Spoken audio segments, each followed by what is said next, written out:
केही न केही सेप त बन्छ होइन भन मैले नयाँ आविष्कार गर्छ जस्तो छ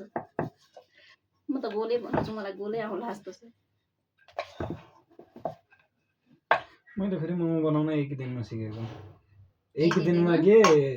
1.5 घन्टाभित्र के किनकि फुपूहरूको त्यहाँ हजारौँ मोमो बन्ने के अरे अब अगाडि बनाइरहेका मान्छे पनि 8-10 वटा यसलाई हेर उसलाई हेर यसलाई हेर उसलाई हेर गर्दा गर्दा जब 2 दिनको लागि घुम्नलाई गएको म बबिता आएकी थिए बबितालाई भेट्नलाई अब त्यहाँ 2 दिन बनाएको सिकिहालेर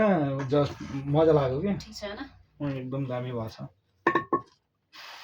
ट्यालेन्टले भरिएको छ के खासमा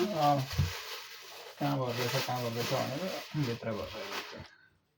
अन्त नि बच्चाहरू लिएर आए जस्तो छ